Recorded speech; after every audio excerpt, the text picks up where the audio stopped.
There's no nice way to say it.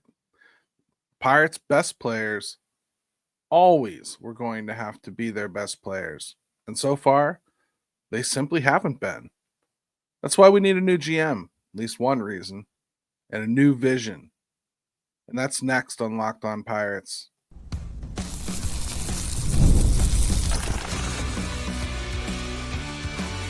You are Locked On Pirates, your daily Pittsburgh Pirates podcast, part of the Locked On Podcast Network, your team every day.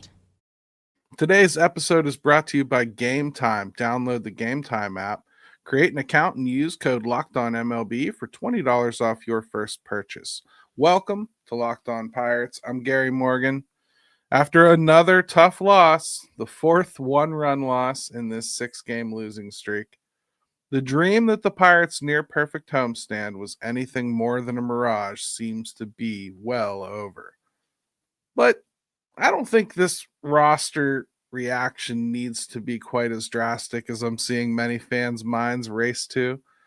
So today we're going to talk about what went wrong on this road trip. So far, it's not over yet.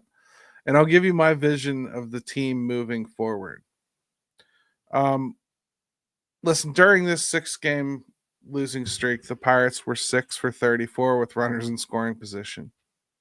In that stretch, they've been outscored 9-25. They were shut out in Seattle and scored 9 runs, 3 apiece in Kansas City. That's a little over 4 runs allowed per game, and they're scoring about 1.5 runs per game. They've hit a 241 mark with runners in scoring position this year with a 686 OPS, and honestly, that's better than I assumed before I looked it up. It just hasn't felt even that good. In fact, they're kind of middle of the road here. They're like 20th in the league for batting average in those situations, which is kind of insane. This team has a 30-23 record when they score at least 3 runs. But they've played 41 games this year where they scored fewer than 3 runs. That's in 94 games. And the pitching is good. But in order to have it carry the team, they need to be damn near flawless. And I got to be honest, I think a lot of the time they kind of pitch like they need to be damn near flawless. When that's the case, let's just say you usually aren't. I told you I wasn't going to get excited about performances from guys like Tommy Pham or whatever. I'm not. He had 3 hits last night. Yay! Again, like, it doesn't matter, right? Like, the guys that aren't going to be here, or probably at least aren't going to be here, it's real hard to get up for anything they do because it just doesn't matter. It doesn't matter to the overall. It barely matters for this year. Quite frankly, it's not even helping them win. He's hitting better than he has all season, and it's netting nothing because the real problem with this baseball team, at least offensively speaking, there's bits and pieces they should have done better this offseason. Like, it's foolish to go into into this season thinking that adding Tommy Pham and adding Adam Frazier it was, and various bullpen pieces and Andrew Heaney, whatever. But it was foolish to think that that was going to net a big upswing in your offense or anything. But you have to have the contributions from the guys that you expect to have it from. Like, I need O'Neal Cruz and Brian Reynolds to be at least above average baseball players, at least above average hitters. I can say that I think O'Neal Cruz has contributed some things above average. He's certainly stolen a lot of bases. He's walking a lot. So, that helps with his on-base percentage and makes it presentable. Striking out way too much. Not making a lot of contact off lefties, although there was a positive sign with that last night. Thought he got into one there off of a lefty a couple times. Looked pretty good. That's something that can continue to improve, and we've seen him have success against lefties at the second half of the season before he got injured. So I think it's reasonable to expect that he could get a little bit better against lefties. That's not his biggest problem, though. His biggest problem is just staring at strikes. And even that, he did it again last night. Standing there with the bases loaded or a couple guys on base, just taking a strike right over the inside third of the plate. And until O'Neal Cruz learns to uncork his swing on that pitch, because he's just getting hammered with it. I think I did a show almost a month ago about this. That's how long ago it was noticed by a complete rube, okay? That's how long ago I noticed it. And it's still happening. That inside third fastball freezes him completely. And it's a ball, frankly, he should be turning on and destroying. It's so counterintuitive to the type of hitter that O'Neal Cruz is. The thing is, I guarantee some of those pitches he's taken when we watch him play in the home run derby, we're going to watch him want that to be his sweet spot. You watch, he'll make Morales throw that ball right in that sweet spot where he's going to get into them over and over and over again. And it's going to frustrate the hell out of me because every time he hits it, I'm going to be thinking, why don't you do that in the game? And then maybe participating in this home run derby will kind of force him back into that, right? Maybe he'll start hunting it a little bit more after getting to go through the motions there in the home run derby and feel that swing, and he'll start to recognize it as a pitch that he can pull the trigger on. I thought moving him out of the leadoff spot might help with this. And I think it did temporarily because he was a little bit more aggressive when they first moved him down to 5. I'm starting to see him slip right back to some of those same tendencies. There's some things that I don't like about that, at least the coaching aspect of it. And I think we'll talk about that when we get into my vision here in the next couple segments. But when we're talking about just what's going on with the team, it's just very hard to look past those two. Those two alone aren't enough to win a championship. They're not enough to win the division. They're not enough to win anything significant. But they should be enough to not just go completely dry at the plate for stretches and weeks and series. And those two in particular should keep you afloat enough. They're already getting, I think, better than expected contributions from Isaiah Kiner-Falefa and Andrew McCutchen. And now you can claim Tommy Pham. Their best hitter with runners in scoring position by a country mile is Brian Hayes. Unbelievably, as bad as he seems to be everywhere else when it comes to the hitting. When you get runners in scoring position, he seems to find it. He seems to find the bat. And these aren't flukes. He's hitting the ball hard. I don't know where it goes when there's no runners on the bases, but it's a reality. Those two in particular, though, have been frustrating all year long. And it's because we expected so much more of them. I still think like we're going to look up at the end of the season. We're going to see their totals. And I think we're going to go, okay, good players. We want them back. I really do. I think like right now you got Brian Reynolds at 10 home runs. You got O'Neal Cruz at 16. I still think there's a really good chance O'Neal Cruz finishes with a 30-30 season. And I don't care how many strikeouts he has. If he has a 30-30 season, that's a success. And you're going to have to call it one because it is. And you wouldn't be able to go out and just get a 30-30 player by snapping your fingers. So that's a good season. Brian Reynolds has 10. He only needs, 10, 15 more to kind of do what he always does? Yeah. I mean, home run wise, the average leaves a lot to be desired with Brian Reynolds. I think that's a big issue. Brian Reynolds has not been Brian Reynolds this year. And this is a guy that the Pirates decided to invest in. You can't have nothing from him. He's got to be part of the solution a whole hell of a lot more than he's a part of the problem. And lately, he's been part of the problem. I haven't really seen the signs that he's breaking out of it. You know, I think he's only had 2 base hits in July. It's the 10th.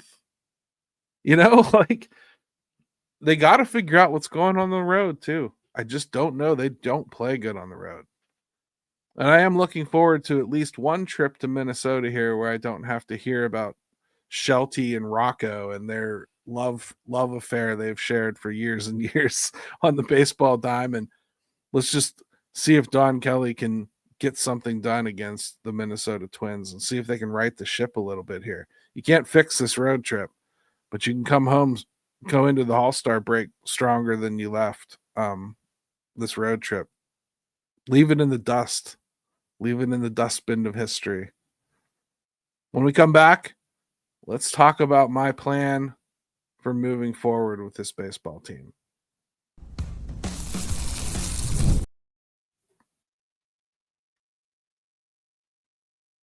We've all been there, logging on early, waiting forever for concert tickets to go on sale, only to lose your spot for a show you've been dying to see.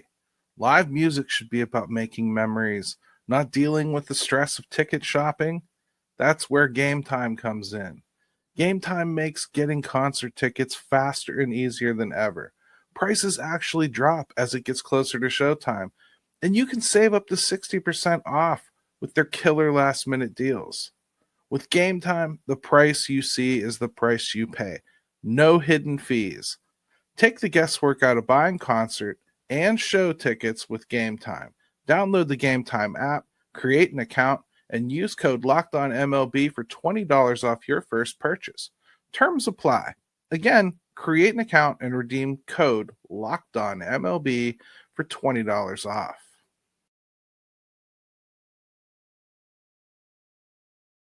All right, welcome back to Locked On Pirates. Hey, make sure you hit me with a subscribe down there. It's important that you do it now before you hear my vision and don't want to subscribe anymore. Because I'm going to tell you, I think this team can be fixed. I don't think this needs to go into a rebuild. I think, well, we'll take it as it comes. But I think for the most part, what you're going to find is I think there's some things that are worth waiting for a little bit. There's some things that I don't think are worth waiting for. Let's look at this kind of like if I were a potential GM hire for the Pirates. Now, obviously, I'm not going to pretend that I'm qualified to do that. I'm not. But I think it would take a certain kind of individual to come in here and talk to Bob Nutting. Before we get into it, I want to talk a little bit about what I think Bob Nutting is actually going to allow Ben Cherington to do here at this trade deadline. And I'll stress again, I would fire him and I would do it now. I just don't think they're going to.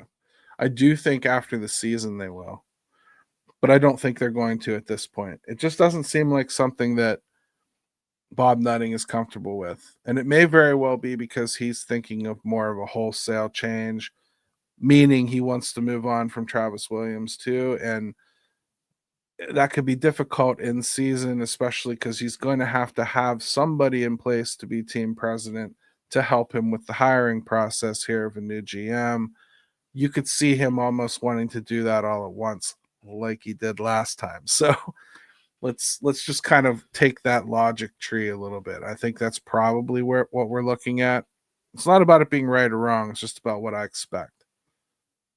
So if I were to go in to Bob Nutting and say I'm being interviewed, well, the first thing I'm doing is I'm answering the question most fans have, like, what GM would want to come here?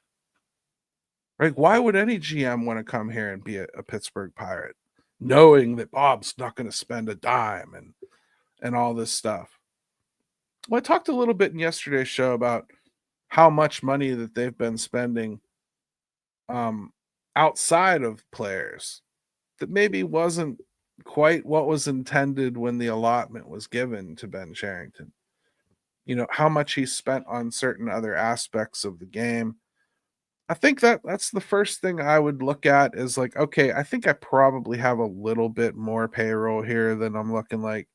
I also then look at the roster and I kind of realize like I've got a few guys tied up and I'm looking at the overall spending here, and it looks like if you keep this roster as is, let's say everybody returned, everybody, including all the pending free agents, if everybody returned next year, your payroll's probably trending up over 105, $107 million. If they were to not make any trades this year, it's probably going to wind up around 93, 94, 95 even.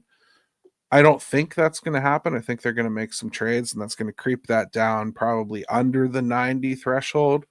But that depends on what they get back. So there's a lot of variables in there. Either way, I think I probably got $20-30 million to spend just from reconfiguring some of the structure there, and even just kind of just looking at what's coming. I know that the team's already forecasted out to be probably around 120 or so by 2027, just from the contracts they've got laid out and the arbitration awards that are coming.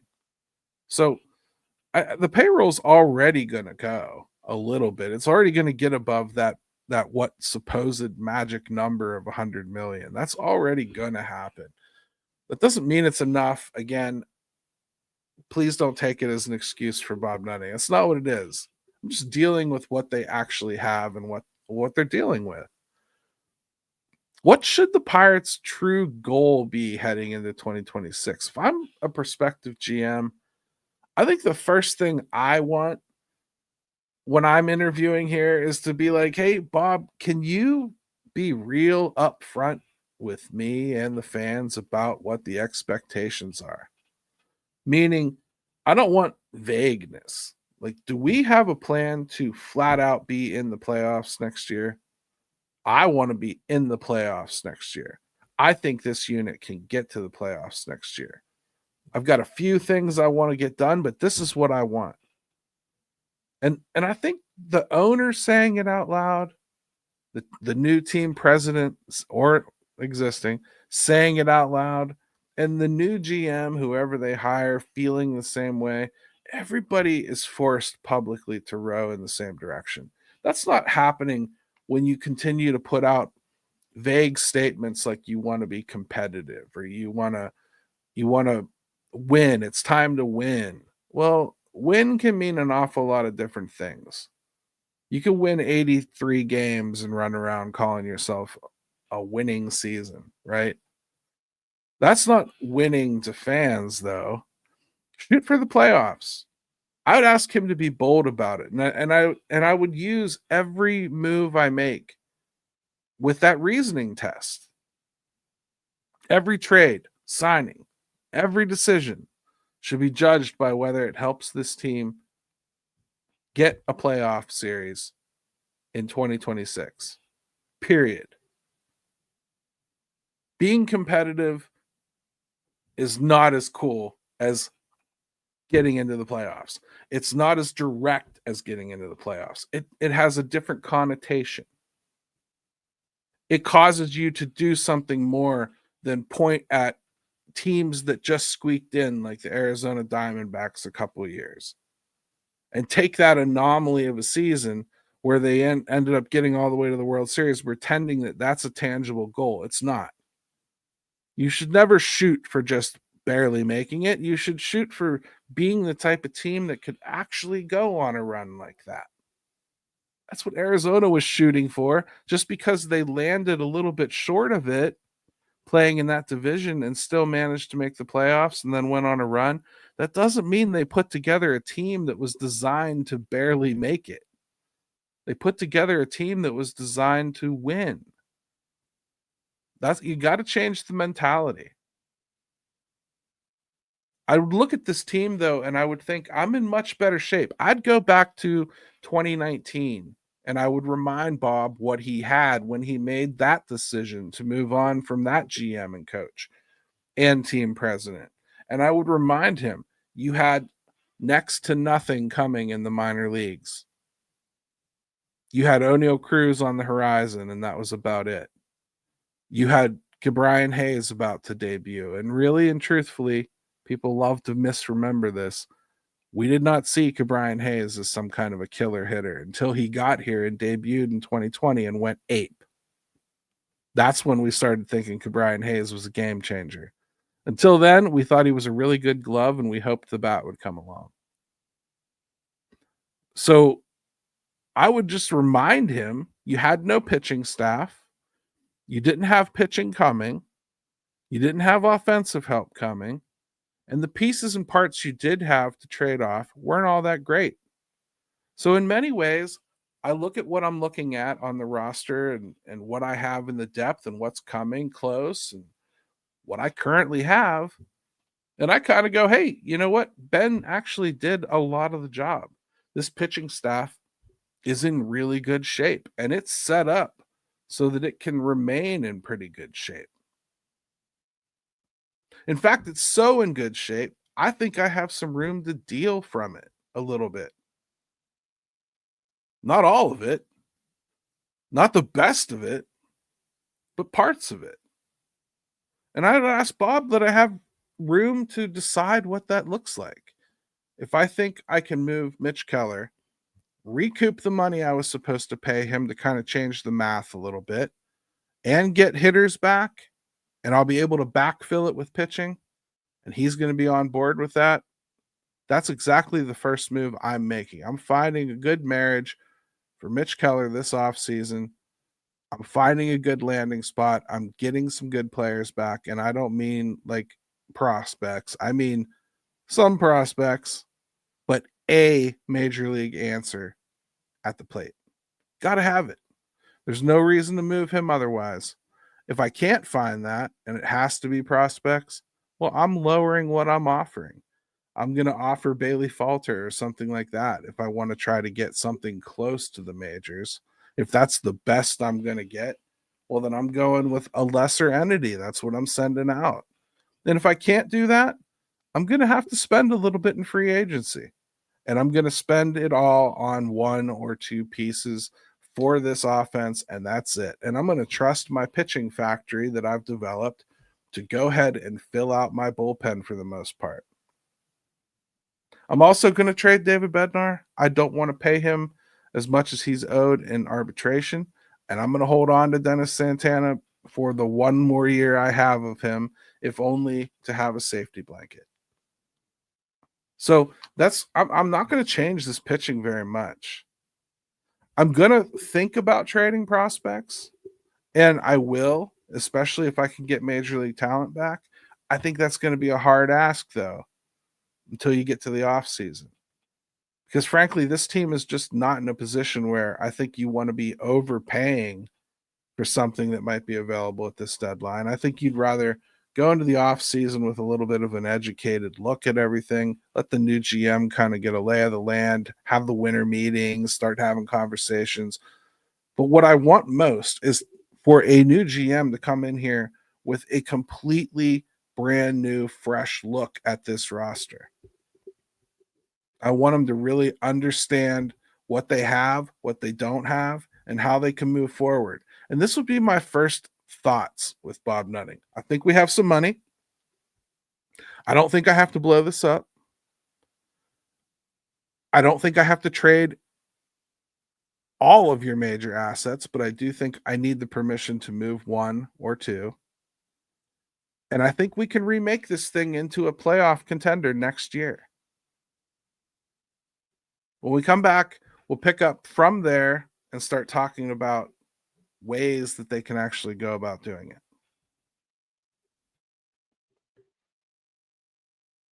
If you're running a business, you know that every missed call is money left on the table. Think about the last time you had a service emergency, like a burst pipe. If the first plumber didn't answer, did you wait? Nope. You called the next one. That's why having a reliable business line is so important, and that's why you need OpenPhone. OpenPhone is the #1 business phone system that helps you streamline and scale customer communication, all from an app on your phone or computer. Did you juggle 2 phones just to keep your business and personal calls separate? OpenPhone solves that instantly.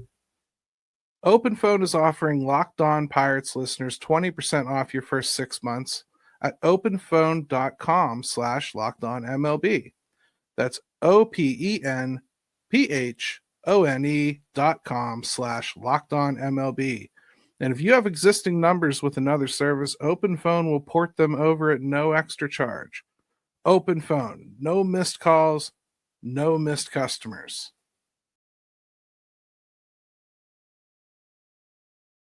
All right, welcome back to Locked On Pirates. So the next thing I'm telling Bob Nutting is this perceived area where we can win quickly doesn't happen without Paul Skeens. So we got to jump right on it. And this competitiveness, this winning, this getting to the playoffs, it has to start in 2026. For that reason, no more prospect hugging. Meaning, it doesn't matter necessarily how good I think Bubba Chandler can be. It doesn't matter how good I think Hunter Barco can be. I don't have the time to onboard somebody and have it take 2 or 3 seasons for them to really become what they can become. Like Mitch Keller. You had the time for Mitch Keller to become Mitch Keller because you stunk. And it didn't matter that he was struggling.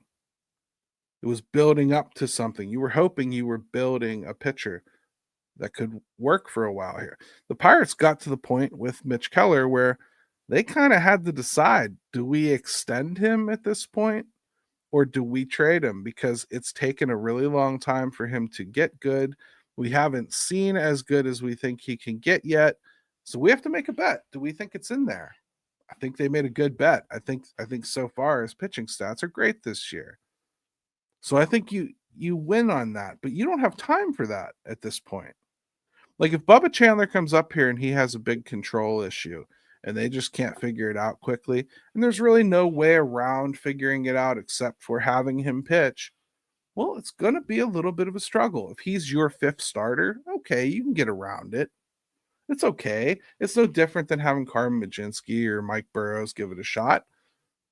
It's not like you can't do it, but you can't do it all. So you can't be trading everybody. You can't trade Andrew Heaney, Bailey Falter, and Mitch Keller and expect that you're going to come back with a strong pitching staff. Because now you're looking at Paul Skeens, at some point next year, hopefully returning Jared Jones, at some point this year, hopefully returning Johan Oviedo. You're probably looking at Bubba Chandler. You're probably looking at Hunter Barco, Mike Burrows, maybe even Braxton Ashcraft moves back. And those all are promising. But promising is not the same as I'm going for a playoff spot in 2026. So no assets like that should really be off the table when I'm talking about trying to make a deal. You have a strength in the pitching. You don't have a strength in the hitting. You need hitting. There are other teams that need the pitching. And I think you can make some deals with some teams that are kind of stuck in between, just like the Pirates. That's the types of things I'd be looking at. I'd be moving on from any vets as soon as possible. Like Tommy Pham, like Adam Frazier, like IKF, like Joey Bart. I'd be moving on from as many of those as I possibly could. The ones that aren't signed or going into ARB, the ones that are like getting close, gone. Bring up the kids. And I don't care which ones that you want. Bring up the ones that you think are most promising. Billy Cook, Nick York, even Jack Sawinski. I know. Some of you have already decided. But those types, those need to be up here. They need to be the ones that are up here losing and not scoring 3 runs a game. They're the ones that need to be up here getting their sea legs, and you need to be beating it out of them this year. So if this GM hire happens like mid-year, that's a different story than the offseason. In the offseason, I'm making some decisions that have nothing to do with these kids if I haven't seen them. I'm not going into a season expecting Termar Johnson to make it at some point during 2026 and turn my offense around. I'm hoping he comes along, but I'm preparing for him not to. That's something this team doesn't do. See, when they prepare for guys to not make it, like they prepared for Billy Cook and Nick York to not be ready. And here's how they did it. They brought in Tommy Pham and Adam Frazier. Right? So they didn't bring in good enough to want to hold off the prospects because you've paid money for good players and they're performing. You ended up getting filler that you hoped would get pushed aside quickly by prospects. And the prospects didn't cooperate. That's the change of ethos right there. That's the main change of philosophy that this team has to adopt. Stop trying to leave spots for guys that you think are going to make it, unless you're actually going to be willing to let them make it when it seems apparent that you need to, or who you brought in isn't performing well enough. That's what they need to do more than anything else. Just fairly evaluate what they've done. We're at the point now where, like, I'm looking at the roster just currently. I've got Nick York down there hitting.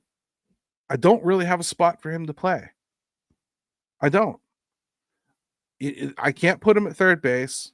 You can't put him at short. He's not a shortstop. He's a good second baseman. He can probably handle first base.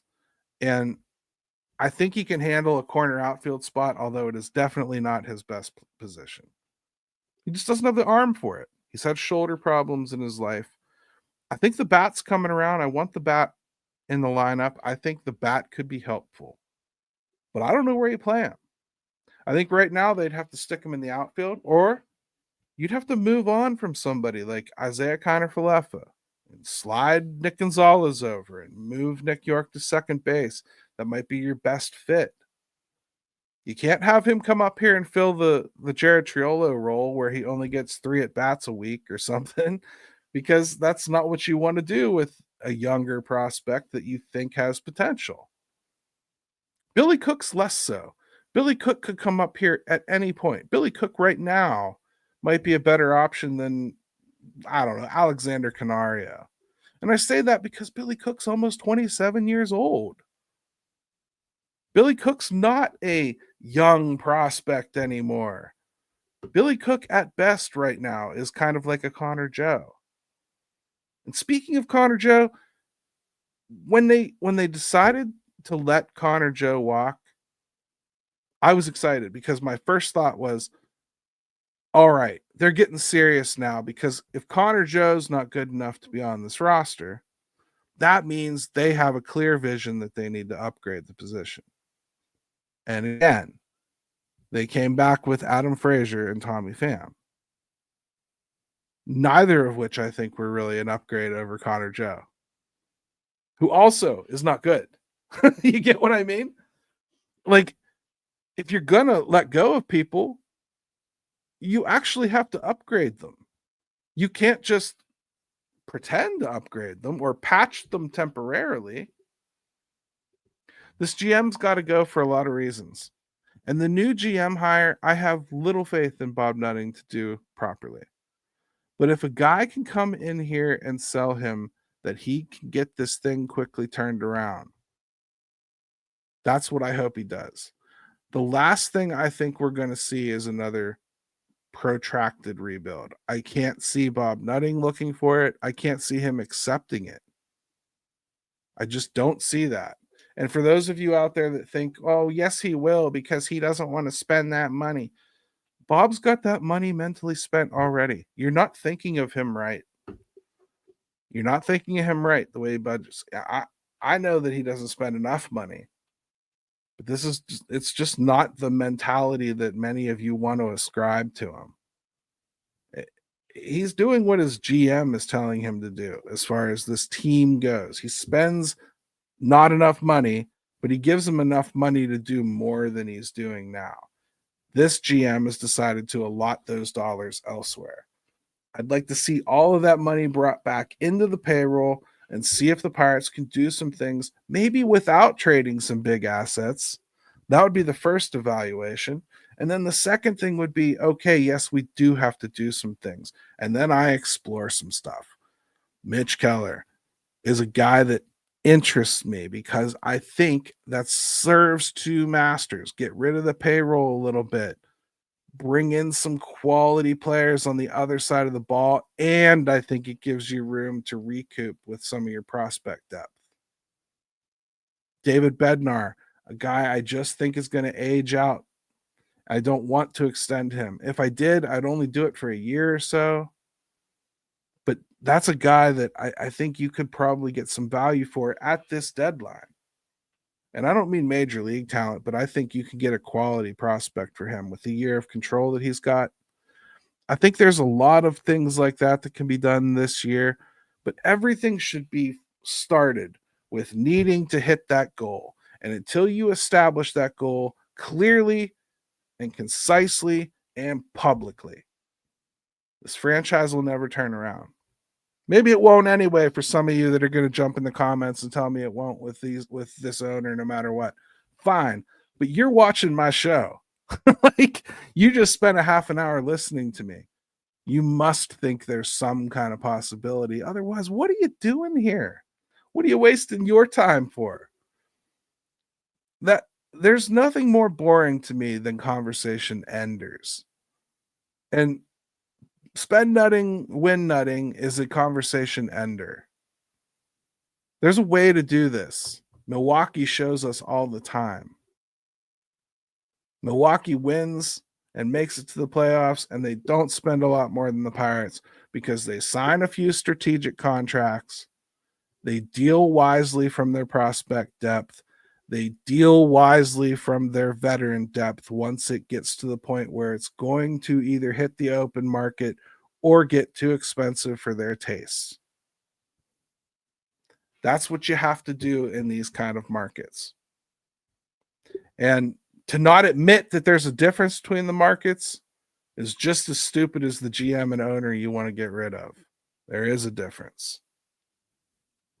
It doesn't mean that they're doing right. It just means they're not 100% capable of doing everything. They can do more, though. We're going to talk more about this on tomorrow's Locked On Pirates. I'm so frustrated with this team right now because I really expected them to build off that homestand a little bit. And this road trip has been abysmal. Sad and abysmal. Still believe in Don Kelly.